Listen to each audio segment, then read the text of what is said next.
이혼을 결심한 누군가는 남편이나 아내가 집을 비웠을 때 네. 모든 집안의 물품들을 이삿짐 센터를 불러서 싹 가지고 나가죠. 저 그 얘기 들었어요. 금고 들고 나간다고. 네, 돈 될 만한 거 다 싹. 범죄가 아닌 거예요? 범죄가 아니죠. 범죄 네. 아니에요. 네, 그러니까 법무법인 온조의 박은주 대표 변호사님과 이야기 나누고 있는데요. 저희는 또 재테크 채널이니까 네. 또 이혼하다 보면은 또 어쩔 수 없이 생기는 또 재산 분할 이야기를 또 한번 해보려고 하는데 우선 이 재산 분할 네. 이거 뭐 기준이 어떻게 되는 겁니까? 재산 분할의 기준은 없습니다. 기준이 없는 게 기준입니다. 기준이 네. 없다. 네. 네. 네. 그러니까 의견이 분분하구나. 네. 그러니까 뭐 전업주부 10년 차에 50%다라는 그런 이상한 이렇게 인터넷에 어떤 그런 것들이 떠돌아다니는 거 제가 누누이 계속 아니다 그건 아니다라고 말씀을 드리는데 9년 살고 이혼하라고 막 이런 얘기도 있어요. 그러니까요. 그거 뭐 1년을 채우면 어떻게 되나요? 막 이렇게 얘기하시는데요.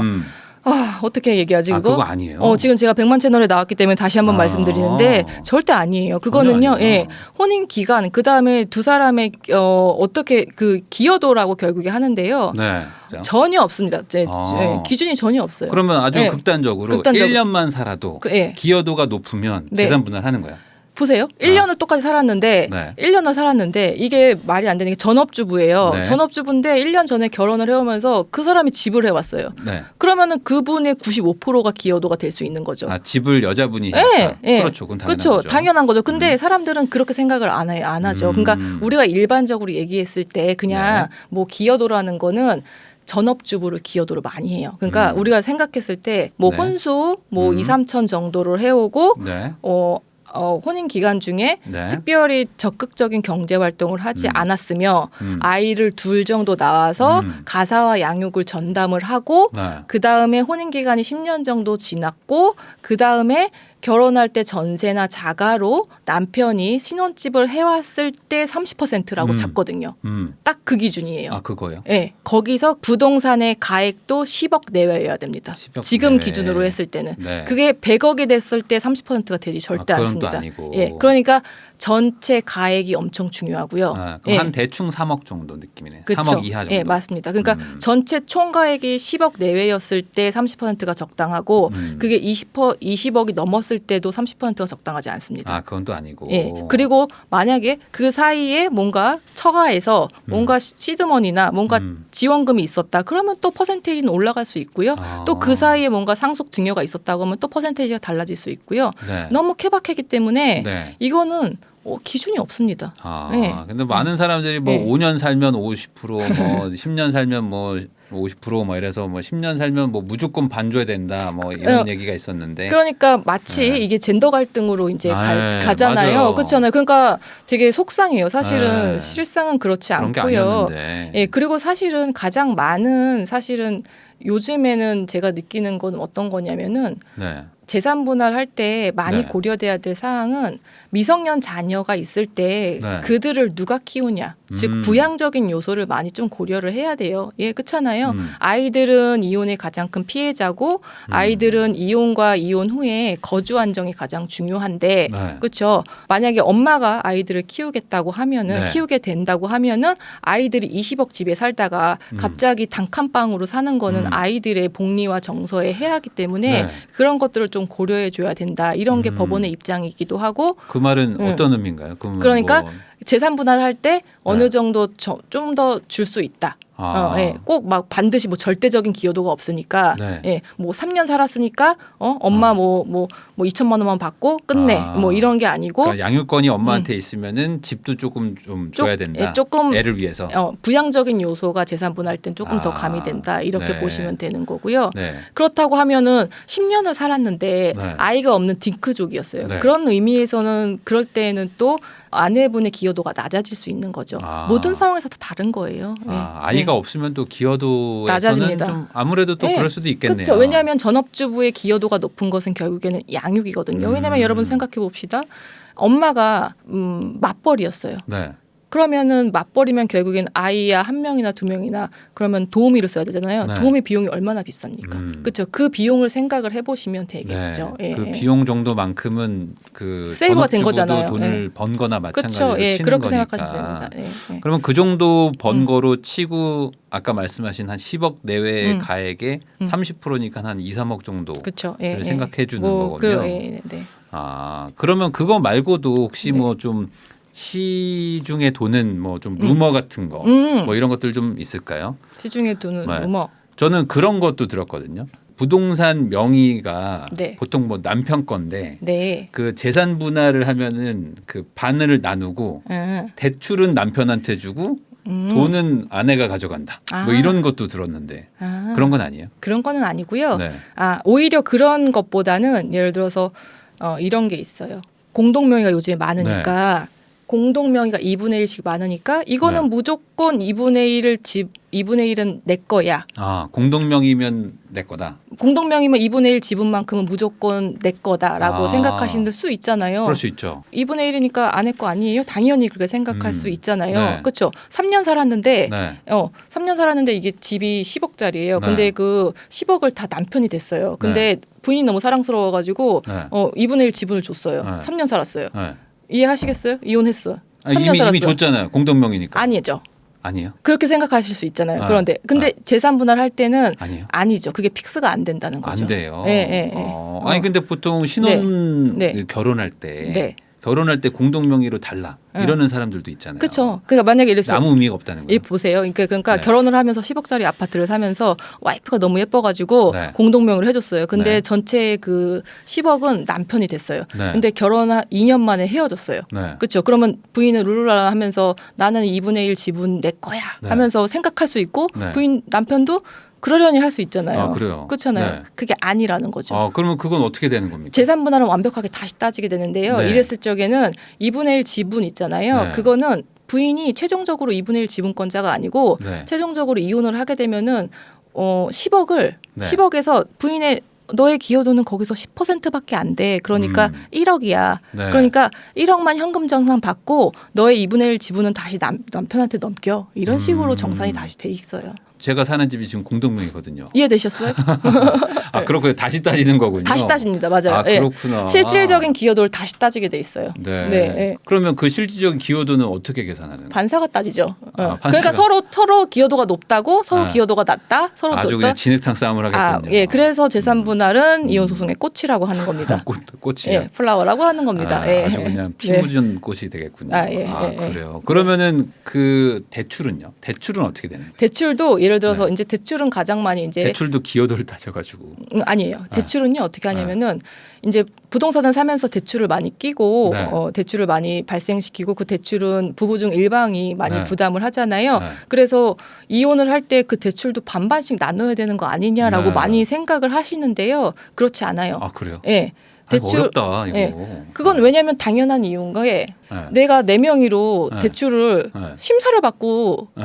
나의 자격을 그 은행에서 보고서 너 돈 이만큼 버니까 네가 저기 상환 능력이 있구나 해서 네. 빌려준 거잖아요. 네, 네, 네. 근데 갑자기 이혼을 하면서 아니야 반반씩 나 반땡해서 아내랑 할 거야라고 그건 은행에서 허가해주지 않는 상황이잖아요. 그래요? 그렇잖아요. 네. 그렇죠. 예. 그러면은 그럼 대출은 제가 다 가져가고. 대출은 다 같지만 그게 억울한 상황이 아닌 게요. 네. 순 재산은 예를 들어서 10억이 있는데 네. 거기서 만약 예를 들어서 3억 의 대출이 있어요. 그러면은 순재산은 사실은 7억이 되는 네. 거잖아요. 그렇죠? 순재산 7억 갖고 나누는 거예요. 예. 7억 갖고 나누는 거.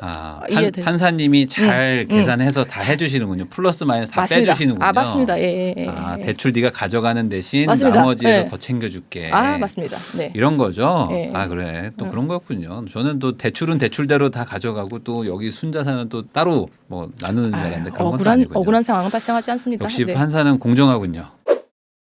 또 그런 거는요? 혹시 뭐 이런 그 물품 같은 건 어떻게 되는 겁니까? 이 물품은 이제 실무에서 가장 억울한 케이스가 많이 발생할 수 있는 게 네. 이혼을 결심한 누군가는 남편이나 아내가 집을 비웠을 때 네. 모든 집안의 물품들을 이삿짐 센터를 불러서 싹 가지고 나가죠. 저 그 얘기 들었어요. 금고 들고 나간다고. 예, 돈 될 만한 거 다 싹. 예, 범죄가 아닌 거예요? 문제가 아니죠.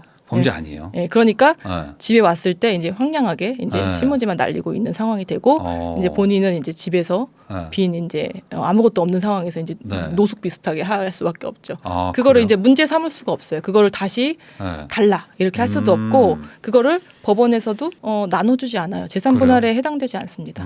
예. 그러면은 아주 극단적으로 네. 뭐 이혼을 하려고 마음 먹은 사람이 막 네. 부동산을 다 처분하고 막 주식 다 처분해서 네, 금괴로 바꾸는 거야. 네. 금괴로 바꿔가지고 몸에 다 지니고 막 어디 가버리면 방법이 없네요.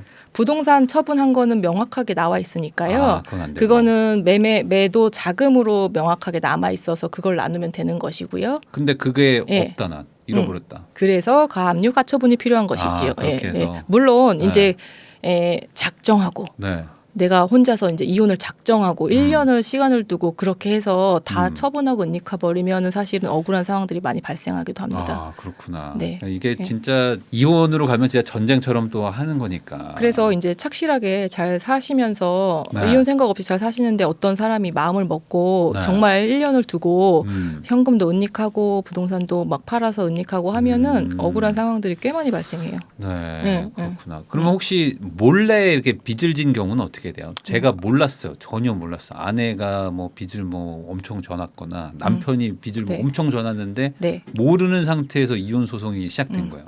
빚은 기본적으로는 이제 소극 채무라고 하는데 소극 재산이라고 하는데요. 네. 소극 재산은 재산 분할 대상 그러니까 같이 나눠야 될 채무에는 기본적으로는 해당되지 않는데요. 네. 그것이 예를 들어서 공동의 그 가정을 유지하는데 필요한 채무였다고 하면은 공동으로 나눠야 될 재산이죠. 그 채무죠. 가장 대표적인 게 아까 말씀드린 부동산을 구매하면서 대출을 받은 것들이 가장 네네네. 하고 그다음에 또 생활비가 없어서 생활비 대출을 받은 것들 네. 예, 그런 것들이 소명이 돼서 입증이 되면은 그거는 당연히 같이 부담해야 될 채무고요. 뭐 이런 거 있죠. 뭐 알 수 없는 도박이나 뭐 그쵸? 술 먹는 데 썼다. 예, 유흥비 이런 거, 예, 그러니까 공동생활 비용으로 쓰이지 않은 것들, 내가 모르는 것들이다. 이런 것들은 당연히 너 혼자 갚아야 되니까 그거는 고려되지 않습니다. 네. 네. 그러니까 생각보다 되게 공정하군요. 그렇지. 나름 공정하지만 네. 조금 빈틈이 있는 것들이 그런 거를 입증하기 사실 힘듭니다. 입증하기. 이게 예를 들어서 카드값을 1,000만 원을 썼는데 네. 이게 공동생활 비용을 썼는지 유흥비를 썼는지 사실은 입증하기 힘든 경우가 그렇죠, 많기 그렇죠. 때문에 억울한 상황들이 생기기도 합니다. 입증이 안 되면 공동생활비예요. 혼인 기간 중에 발생했다고 하면은 편입될 가능성이 높습니다. 좀 어려운 부분이 분명 억울한 부분이 있긴 억울한 있겠네요. 부분이 있습니다. 네. 그리고 괜찮은 재산들은 다 금괴로 바꿔가지고 어디 들고 도망가 버리면은 네. 아니면 뭐 비트코인 같은 걸 바꿔가지고 막 해외로 보내버리고 막 이럴 예를 수도 들어서 그런 있으니까. 거예요. 맞습니다. 그 말씀하신 게 뭐냐면은 부동산을 처분을 해서 처분 대금이 네. 처분 대금을 은닉을 했는데 네. 그래 그럼 판사가 좋다. 그럼 처분 대금을 재산 분할로 나누자 해서 네. 얼마씩 줘라라고 해도 네. 집행할 재산이 없다는 말씀을 하시는 것 같아요. 네네. 맞습니다. 그러면 경우 어떻게 해요? 그러면 받아낼 방법이 없는 거예요? 예, 망하는 겁니다. 그러면. 진짜 그래요? 네. 아니 그러면은 뭐 네. 통장을 압류한다든지 통장에 이미 돈이 없겠죠. 그런 그러면은- 사람들은 이미 아무것도 본인 앞으로 재산을 안 남겨두겠죠. 취업도 못하게 막을 수 뭐 있거나 뭐 그런 방법이 없나요? 방법 없습니다. 그런 사람들은 이미 작정하고 이미 네. 본인 명의의 재산으로 아무것도 안 만들어 놓고 예, 그러면 뭐 부모님한테 다 보내놓고 막 뭐 이래버리면은 방법이 없는 거예요. 방법이 없습니다. 그러니까 이혼을 사실 작정하고 준비하면은 당할 수밖에 없겠네요. 예. 네. 그래서 네. 사전에 네. 뭔가 낌새가 있다 그러면은 가압류, 네. 압류를 잘 걸어놔야 된다. 맞습니다. 특히 이제 큰 재산들에다가. 네. 전업주부들이 보통은 제일 그 고민인 게 그런 거잖아요. 재산 분할을 많이 못 받았는데 양육권은 내가 가지고 와야 되는데 애를 어떻게 키우지? 뭐 네. 이런 것도 있는데 그러면 양육비 뭐 이런 거 계산은 어떻게 되는 거예요? 양육비는 기본적으로 서울가정법원에서 양육비 산정 기준표라는 게 나와 있어서 인터넷 네. 검색하시면 쉽게 확인을 하실 수 있고요. 네. 그것이 이제 도시 기준으로 해가지고 자녀들 2명일 때의 평균 양육비를 산정을 해놨는데요. 네. 이게 되게 뭔가 아이러니한 게 그 보시면 아시겠지만 이게 세전 소득이거든요. 네. 그래서 계산은 쉽게 되어 있는데 이게 주는 쪽에서는 굉장히 큰 금액이고요. 받는 쪽에서는 또 굉장히 작은 금액이에요. 그렇잖아요. 예. 그럴 수 있죠. 예. 그래서 항상 말이 많아요. 그런 것들이. 그 세전이라는 게 그러면 세전소득. 네. 네. 그러면 보통 뭐 아빠가 아내한테 준다고 하면은 네. 세전소득으로 주는 거예요, 그냥? 그러니까 아니야. 세전소득. 그러니까 예를 들어서 거기 표를 보시면은 세전소득 뭐 예를 들어 400구간에서 이 아이의 나이대별이 있고 이 나이대의 평균 양육비가 얼마이다 이렇게 나와 있어요. 소득이 얼마일 때 뭐 얼마 준다. 남편은 아니고 이제 부부의 부부 합산 소득. 그러니까 양육자라고 하더라도 반드시 본인이 소득이 있으면은 양육자라고 하더라도 본인도 그 양육비를 부담할 의무가 있습니다. 그렇죠, 그렇죠. 네. 그래서 그러면은 그 어떤 구간에 맞춰서 돈을 내면 되는 거군요. 네, 맞습니다. 그러면 양육비 안 내는 사람도 많다면서요. 뭐 남편이 막 안 주고 막 그래서 뭐 돈 못 받고 뭐 그런 분들도 있다던데. 양육비 미지급률은 80%예요. 80%예요? 네. 그 말은 안 주고 버텨도 괜찮다는 얘기인가요? 괜찮지 않지만 네. 집행이 어렵다는 거죠. 그만큼. 그러니까요. 네. 왜 그걸 가만히 내비두죠? 집행하기 어렵습니다. 예. 왜냐하면 이제 뭐 예를 들어서 여러 가지의 정말 양육비를 집행할 수 있는 여러 가지의 법적인 방법들이 많기는 한데요. 그게 현실적으로 어려운 경우들이 많기 때문에 그래서 이제 법으로 많이 개정해놔서 예를 들어 그런 거 있잖아요. 뭐 배드파더스 같은 명단 공개라든지 최근에 많이 법이 개정돼서 출국 금지라든지 운전면허 금지라든지 뭐 이런 것들의 강력한 조치들이 취해져 있는데 그 허점이 뭐냐면 예를 들어서 이런 거예요. 되게 강력하잖아요. 그 만약에 뭐 양육비 미지급자는 운전면허를 정지시킬 수 있다. 그게 굉장히 큰데요. 그게 예외 조항이 있어요. 단 운전을 생계로 하는 사람은 제외한다. 이게 뭐예요? 그러면은 운전을 생계로 한다는 기준이 뭐죠? 그럼 저 같은 사람은 안 되는 거예요? 안 되죠. 그러니까 예를 들어 그러니까 뭐 버스 기사님 뭐 이런 분들은 또 제한. 그게 뭐예요?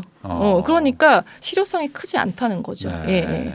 근데 이제 종종 이제 기사에 나오는 거 보면은 갑자기 뭐 그래서 그런 것들이 시행을 함으로써 갑자기 뭐 1억 정도가 갑자기 막 집행이 됐다 이런 기사들이 종종 나오곤 하는데 그나마 이제 요즘에 최근 들어서 좀 강력하게 하려는 것 같지만 힘들죠. 이혼하는 순간 이제 경제적인 문제라는 게 이제 바로 뒤따라오기 마련일 텐데 뭐 제도적으로 좀 정비를 하고는 있지만 아직 좀 부족한 부분이 많다. 그래서 우리가 항상 얘기를 하는 게 대집행 제도라고 해가지고 국가에서 먼저 주고 그다음에 국가에서 구상금이라는 거를 청구를 하자라고 많이 논의를 하고 있어요. 유럽에서 그런 것들이 많이 집행이 되고 있기 때문에 저도 그거에 대해서 찬성을 하고 있고 그것이 조금 좀 됐으면 좋겠다는 바람이기도 합니다. 네. 그러면은 그 전업주부의 기여도 같은 거는 어떻게 계산하는 거예요? 이런 거는? 그쵸. 대부분 이제 우리 시청하시는 분들이 또 전업주부인 분들도 있을 것 같아가지고 이분들이 제일 이혼을 주저하고 있으실 거 아니에요, 아무래도. 전업주부의 기여도는 가사와 육아를 담당했다는 건데 아까도 말씀드렸지만 이게 만약에 전업주부가 전업을 안 하고 일을 했으면 200만 원 이상, 300만 원 이상 벌 수 있습니다. 그렇죠. 근데 그걸 하지 않고 가사와 양육을 해서 도우미 비용을 아꼈기 때문에 그런 거에 대한 간접적인 기여가 분명히 있고 그렇죠. 그걸 일을 안 했기 때문에 지금의 재산 분할에서 그걸 형성과 유지하고 증식하는 데 분명한 기여가 있다고 보기 때문에 당연히 해줘야 될 것으로 보이고 그렇죠. 아까 말씀하신 것처럼 이제 일을 했다면 얼마를 더 벌었을까 그리고 이제 뭐 양육에 대한 어떤 그런 가치 같은 것들을 계산해서 적절하게 이제 판사가 판단한다. 그리고 또 하나는 그 아이들이 이제 뭐 7, 8년, 10년 정도 살았으면 아이들이 이제 꼬맹이잖아요. 그래서 엄마가 이혼 이후에 아이들을 키웠을 때 부양적 요소도 당연히 고려가 돼서 기여도가 조금 더 반영될 수 있습니다. 아이를 키우는 것까지. 그럼 웬만하면은 양육권은 엄마가 가져가는 게 그 좀 약간 추세인가 보죠. 추세라기보다는 예전에는 전통적으로 좀 그러긴 했어요. 근데 아이의 나이가 어릴수록 그렇죠. 그다음에 뭐 성별도 좀 고려할 수 있고요. 가장 중요한 거는 이혼 당시까지의 주양육자가 누구였고 아이와 부모와의 애착 정도는 누가 더 가까운지 이런 거를 좀 보고요. 아이가 고학년이 돼서 본인의 의사가 있을 때에는 가장 최우선적으로는 아이의 의사를 고려를 합니다. 그렇군요. 그럼 마지막으로 뭐 또 이런 재산 분할 관련된 게 또 워낙 또 어렵고 또 법 얘기이기 때문에 또 지금 변호사님이 또 설명해 주시면서 또 이거 좀 어렵다, 잘 모르겠다 이런 분들도 있으실 것 같아요. 그래서 그런 분들한테 마지막으로 좀 조언 한마디 해주신다면요. 제가 되게 중요한 얘기를 하나 안 해드렸는데요. 네. 법인으로 이제 투자하신 경우가 많고 이게 네. 재산 분할할 때 최근에 많이 문제가 되고 있습니다. 그렇잖아요, 그렇죠? 그렇죠. 근데 법인으로 부동산을 샀는데 이거는 법인격인데 맞아요. 이혼하는 경우에 예. 어떻게 되는 거냐? 네, 되게 궁금하지 않으세요? 그렇죠. 원래 원칙적으로는요, 법인 재산은 재산 분할 대상이 되지 않는 거를 많이 공부하셔서 아실 거예요. 예를 들어서 남편이 사업체를 운영하는데 그 사업체가 개인 사업자가 아니고 법인 사업자인 경우가 많잖아요. 네. 그렇죠? 그러면은 그 법인 사업자일 때 그 법인의 재산 플러스 재산도 있을 수 있고 마이너스 재산도 있을 수 있죠. 플러스 재산은 그 법인이 가지고 있는 부동산이나 그 법인이 가지고 있는 현금성 자산, 그렇죠? 네. 잔고 같은 것도 네. 있고 채권도 있을 수 있고 네. 마이너스 재산 같은 거는 부채나 그렇죠? 네. 이런 거 있을 수 있잖아요. 네. 예, 플러스 마이너스 재산들 다 있을 수 있는데 그런 재산들은 재산 분할 대상에 해당되지 않아요. 아, 많이 그래요? 많이 이제 뭔가 아쉬워하시는 게 네. 남편 재산 되게 많아요. 그 네. 어디에 많냐 그랬더니 법인 재산 다 되게 법인에 많다니. 있대. 다 법인에 네. 있다는. 그래서 법인 재산은 안타깝지만 재산 분할에 해당되지 아. 않아요. 그러면은 너무 안타까울 수 있죠. 근데 대신에 네. 법인과 관련된 재산 분할에서 재산이 되는 게 있죠. 어떤 게 있습니까? 어떤 게 있죠? 주식이 되죠. 예를 들어서 그게 주식. 그게 비상장 주식이라고 하더라도 보통 이제 사업체를 운영하시는 분들이 가족, 특히 대표, 만약에 네. 남편이 대표라고 하면 남편이 99% 100% 주주인 경우가 네. 많은데 그 사업체가 되게 단단하고 튼튼하고 플러스이고 건전한 사업체라고 하면은 소송을 통해서 그 법원 법인의 주식을. 법원의 주식을 감정 평가를 해요. 네. 그래서 일주의 가치를 평가를 하고 네. 그 배우자가 가지고 있는 총 주식의 가치를 평가해서 그거를 재산에 넣거든요. 그런 식으로 하거든요. 네. 주식은 그 가치 평가를 받을 수가 있군요. 근데 뭐 많은 법인들이 사실은 빵인 경우가 많기는 하겠지만, 그래도 그렇게 해서 감정 평가를 해서 법인의 그 뭐 재산 분할을 넣을 수 있는데 이게 부동산 법인 달라요, 여러분. 부동산은 또 달라요? 왜냐하면 아시다시피 우리가 1인 법인을 해서 부동산 투자를 하는 경우는 왜 그렇습니까? 우리가 다주택자를 피하기 위해서 많이 만들었잖아요. 네. 그거는 법인의 실체가 사실은 없죠. 사실상 명의를 회피하기 위한 그렇죠. 거니까. 명의 신탁이라고 볼 수 있고 네. 걔네들이 뭔가 사업체를 운영하고 무슨 수익을 내고 이런 애들이 아니잖아요. 네. 그래서 법원에서는 그런 애들은 사실상 그런 일반적인 사업체라고 보지 않고 부부의 재산으로 봅니다. 그래요. 그러면 그 명의를 어떻게 개인이 가져갑니까? 아마 조정을 많이 통해서 이걸 어떻게 나눌 할지. 것인지 일단은 그거를 부부의 공동 재산으로 넣습니다. 넣긴 넣어요. 이거는 되게 큰 거죠, 사실은. 네, 그렇죠.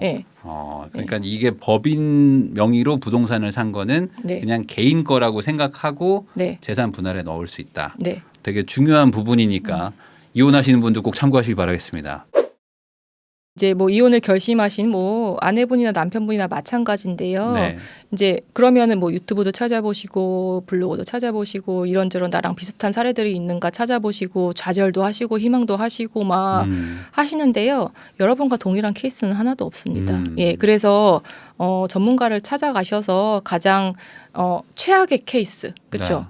이런 것들에 대해서 가능성에 대해서 가장 구체적으로 상담을 시뮬레이션을 받아보시는 게 가장 좋습니다. 맞아요. 사실은. 이게 사실 혼자 고민하고 있다고 해서 이게 해결될 수 있는 수준의 그런 싸움이 아닐 것이고 이게 그리고 이제 혼자 할 수 있는 것도 아니잖아요. 어찌 보면 이게 전문가의 도움이 또 필요하기 때문에 상담을 좀 받아보시고 나서 그 다음에 또 이제 천천히 또 준비도 해야 될 것도 많고.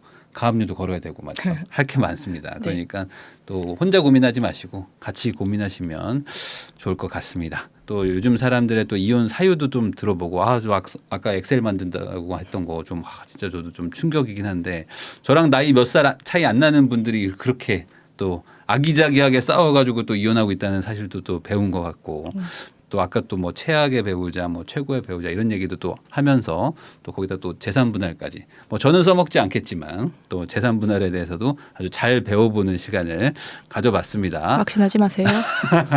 아, 오늘 염세주의자를 모셨어 오늘. 네.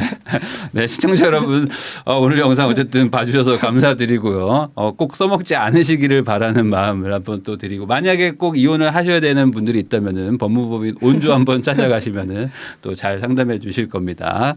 박은주 변호사님과 인사 나누면서 저희도 영상 마무리하겠습니다. 변호사님 오늘 너무 나와주셔서 감사드리고요. 오늘 고생 많으셨습니다. 감사합니다. 감사합니다. 네.